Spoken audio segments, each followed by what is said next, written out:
Well, here we are with our end of 2018 Q&A episode. You guys had some questions. It's 2019. It's the beginning of the year. So here we are with our beginning of the year beginning, start of the year Q&A. You guys got questions, we got the answers. Yeah. Hopefully. Maybe. So our first question that we got is, how long is the Reckless Wrench tow truck? It's a good question. Well, it's been sitting for a very long time. Total length of the tow truck, end to bumper it's like 37 feet and a couple inches. Wheelbase is 276 inches. It's pretty big. Real big. Yeah, it's got a worse turning radius than a school bus. While we're on the subject of wheelbase, one question we get asked a lot is, what is the wheelbase on the Suburban? Alright, you have to keep in mind, We have no back tire. yeah, there is no rear axle, so it no longer really has a wheelbase. It's just there. No. When I shortened the Suburban, I only shortened behind the axle. I never changed the wheelbase at all, so the wheelbase is still the factory 129.5 inches. And that's it. Yeah. Yeah. So It's simple kind of put. deceiving. Looks are deceiving. Yeah. It looks like it should be shorter, but no, it's not. Another question we have is from Metal Militia Smith. He's asking why a 4-link and radius arms on the Suburban. Would you build another vehicle with the same suspension setup, and is there anything you would change about your suspension setup on the Suburban? Oh man, that's a lot of questions. Okay. So the reason for the 4-link and the radius arms. The 4-link was pretty easy. I mean, just about everybody goes to a 4-link when they're getting away from leaf springs. The rear on the Suburban is what held me up with articulation before. If you look at some of the old pictures, like back before we really started Reckless Wrench, the front flexed out nice, but the rear was pretty well limited. So I know I could have gone with leaf springs, some fancy leaf springs, and got it taken care of and done better, but I wanted to go a different route, so I went with the 4-link. The radius arms, at the time, believe it or not, we were working in a kind of a time crunch, and we wanted something that was slightly familiar. Since the Ranger had already had radius arms, we just kind of took the design from the Ranger and said, let's put it on the Suburban. And that's pretty much how that worked out. Of course, the axle end turned out different. Overall, I mean, I think you've been actually pretty happy with the suspension. It's done what it needed to do. Oh, yeah. Everything that's done so far has been fantastic. Here's a question that comes up a lot, both on Instagram, YouTube. Facebook. Yeah, it has come up on Facebook quite a bit. Asked all the time, this question. Yeah. Can I bring you my vehicle for insert reason here? No. No. We are not for hire. We don't work. Now, keep in mind, this isn't meant to be rude towards anybody. Just... Yeah. As you can tell, we have 2 projects that take a lot of our time. We have all the videos that we make, which also takes time. That's number 1. Time, we don't have it. Now, so we're perfectly fine with being able to give you guys advice, whatever advice we can give you. We don't have a problem with that. Keep in mind, we're not super familiar with all different types of vehicles. I've gone through a lot myself, but there's some things that I don't even think to look at on some vehicles. So when you say, hey, can you help me set up a 4-link on this? I mean, your best bet is watch our video, watch a bunch of other videos. Yeah. It's the same thing we did. When we were setting up our 4-links, we just looked up pretty much every video you could find about setting up a 4-link. So we have no problem, if you have some questions or anything like that, we'll try to answer them as best as we can. But yeah, we're not gonna... Yeah, not for hire. Yeah. Unless we like you. So our next question comes from old Steve off of YouTube. When you guys gonna go wheeling with them Southwest Active Explorer folk? Oh, that's an excellent question. Let me go ahead and answer my half here.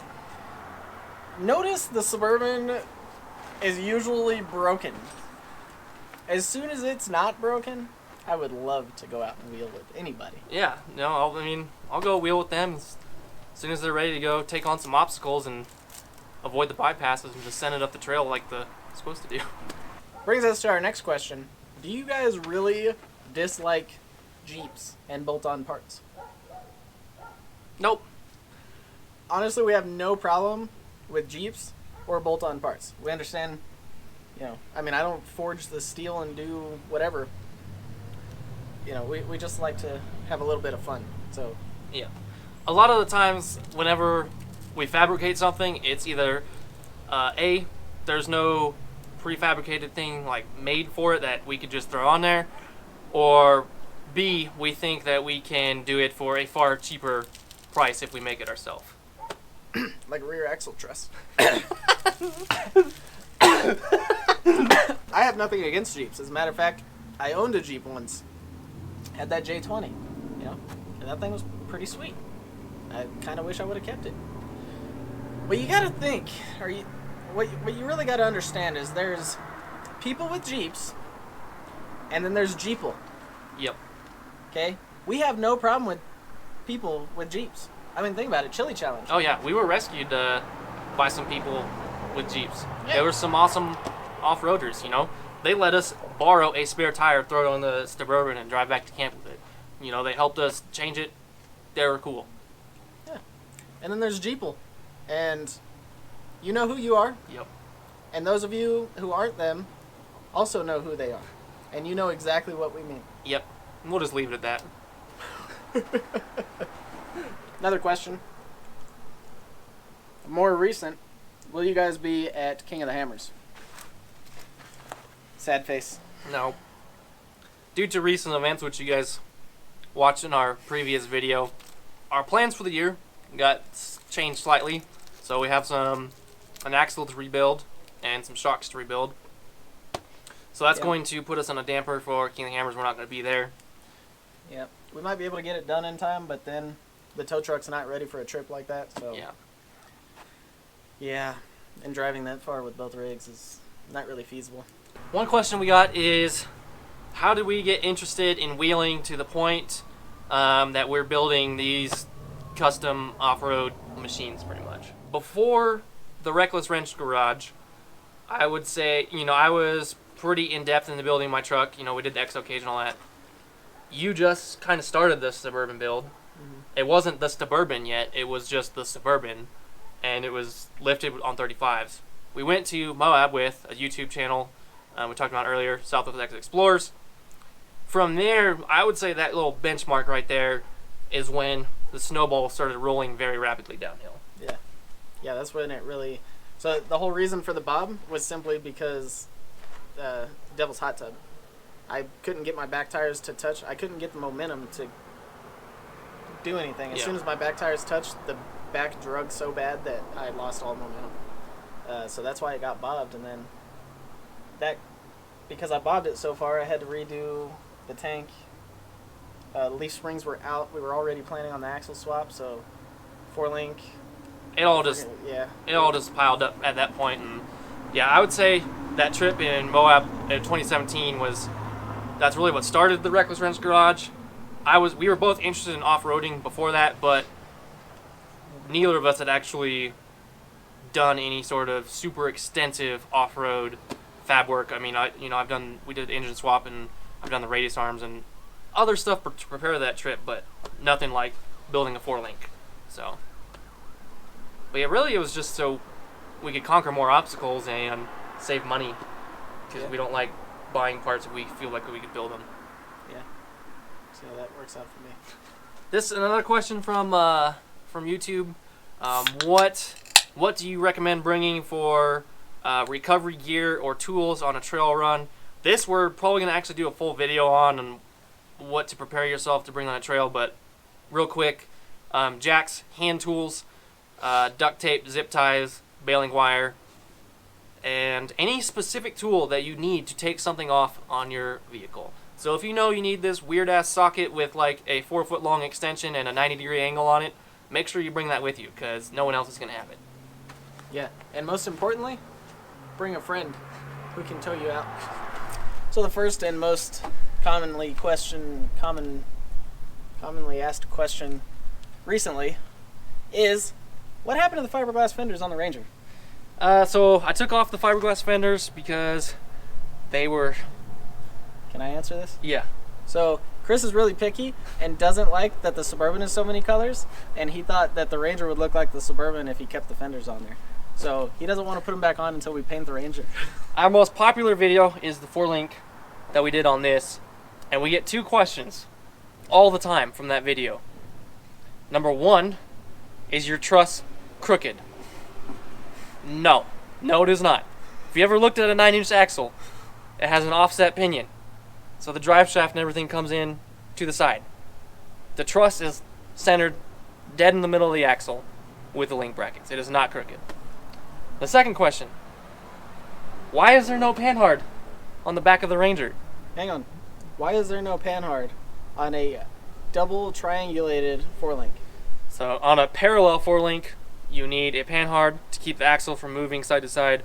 On a double triangulated 4-link, like the one in the back of the Ranger and on the Suburban, geometry and science keep the axle from moving side by side. Yes, science. All right, so our next question comes from Aaron. Wants to know, since the Suburban got big old meats underneath it now, is the Ranger going to be getting bigger tires? Oh, well, that's a good question. So you guys know, the Suburban just got 41.5-inch tires on it. I'm still on 37s. I noticed a trend here, though. You know, I build a 2-door vehicle. Chris builds a 4-door vehicle. I put a 5.8 V8 in my truck. He puts a 6.0 V8 in his truck. I mentioned the fact I might be getting 40-inch tires, and he goes and gets 41.5-inch tires. So if the question, you know, am I gonna get bigger meats in the near future? No, I'm not, because I just got the new 37s. However, there might be some 54s in the future. Because the only way I'm not gonna get one upped is if I just go straight to the monster truck tire. That's it. To be fair, mine has 6 doors. Thank you very much. Another question we get asked a lot is, what's up that car or truck or whatever the heck it is in the garage? And yeah, so I'll let Chris explain that one. So that's one of my that's one of my procrastination projects. I started on it in 2012. It has been in the garage since November 2012. Actually, I pulled the engine out right before Thanksgiving. Yeah, it's a 1978 Ford Courier. It originally had a 2.3 and a 5-speed, or I'm pretty sure it had a 5-speed in it. It's got a 350 700 R4, narrowed 9-inch Mustang 2 front, parallel 4-link, and a whole lot of questionable welds. So that's coming up sometime this year. Ideally, that thing will be back on the road. And then another question we get is, what other projects would you like, or what other vehicles would you like to work on, or projects would you like to start? So obviously, like the Courier is one. You guys have seen it in our old introduction, the tow truck. Chris does have a Duramax ready to swap. Duramaxes ready to swap in there. Duramax I. So the tow truck, we were hoping last year we'd actually get to do this, but we had a lot of other projects last year, and yeah, things took longer than they were supposed to. So hopefully this time, again, when we say that we're planning on it, it's just potentially that's what we're going to be doing. It's still something that we are going to do. It just may not be as soon as we had hoped. Yep. But we do have the engine on the back of the tow truck. That was originally for it. We also have that parts truck, the black Duramax that we did the Pro Eagle video. That's the donor for the tow truck. Got some issues to work out with that, and then we'll be doing the swap. If you have a VQ, I think that's what it's called. What is it called? Are you being? What is it Are you called? being facetious? Facetious? If you have Are something you that's mocking me, Sarge? if you have something that's not American and sounds like a trumpet, Okay, another plan that Chris isn't very supportive of, but he will be the first time he actually gets to go play around in it. We do have a little Nissan 240SX truck that I built, but it don't have an engine in it anymore. So we need a VQ35DE and a 5 or 6 speed transmission. and then we're gonna go make him. We're gonna learn him some clutch kicks, get some slideways action, all those other cheesy fanboy terms that we can think of. Oh, yeah. Drift Hashtag packs. stanced. No, not stanced. Isn't that what that means? No. Wow. No. Stanced is like those VIP cars with the crooked shits and it looks broken. I thought that's drifting. No. Next question that we have from Josh Lind is, what of our year-long plans for the trucks? I'll let you go first. Work. Survive. I just wanted to work. Survive one trip. Main focus is just getting the Suburban where it can successfully go off-roading and come back with nothing needing to be done except for some gas and cleaning. That's what I want. I don't feel like that's too much to So, ask. repair, coilovers, fuel tank, axle, resend it. Yeah. That's pretty much the extent of the plans, I think. Oh, cage. Oh yes, we are going to be putting a cage in it. What about the Ranger? So immediate plans, I'm gonna do some power steering upgrades on the front end. We want to paint it this year. That'd be nice to do. Yep. So sling some paint, change it colors. Not really. It's still gonna be blue. Sling some paint. Yeah, whatever you do with it. We're gonna plastic dip it. Possibly. Pink. Fuchsia. Blend in with the Jeeps.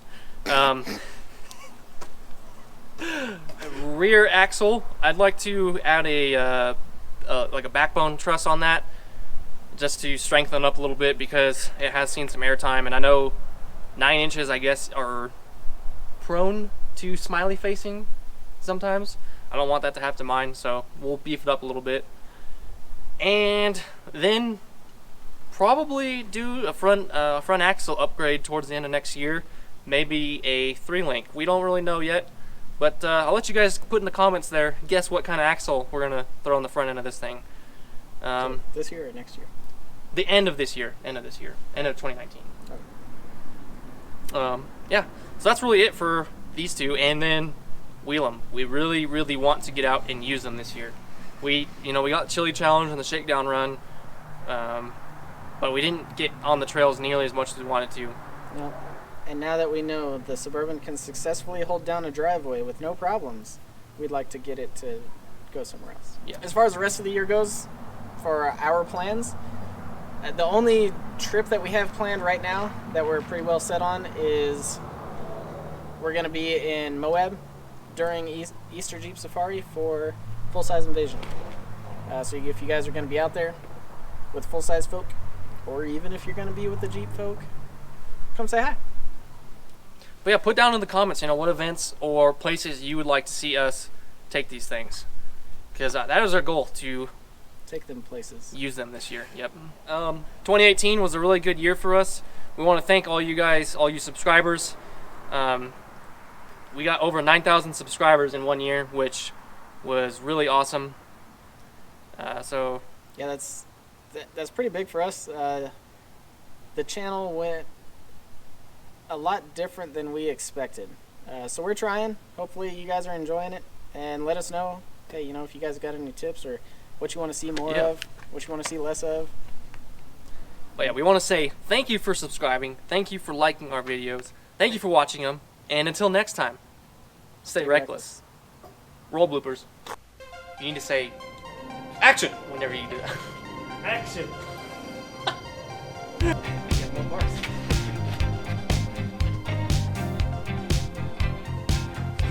Until next time, stay reckless.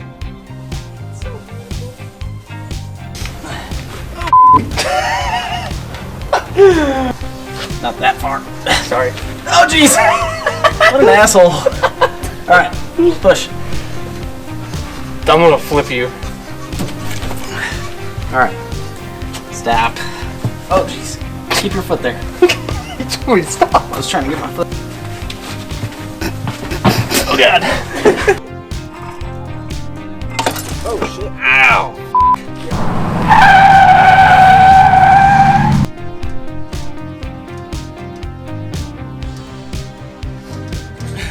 Scared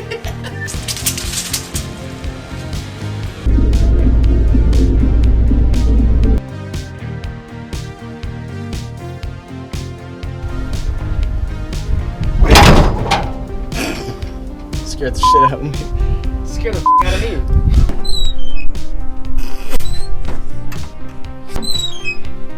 Welcome back, guys, to another episode of Reckless Wrench Garage.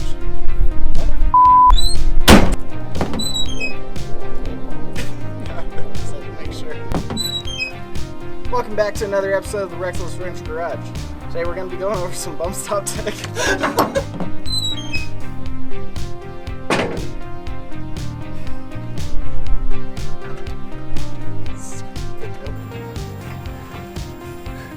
You have a big hole in your floor. You good? Yeah, can you open the door?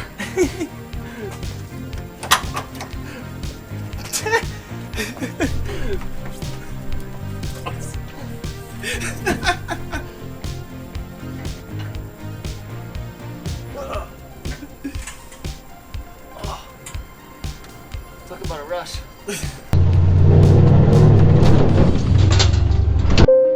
All carry-on items should now be stored securely in the overhead or under the seat in front of you.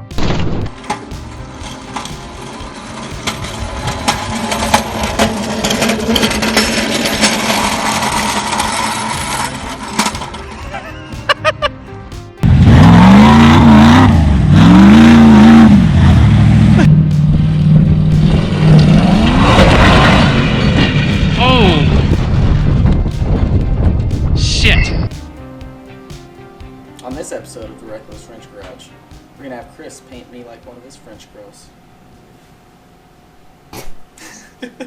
That's going in the blooper reel at the end of the year.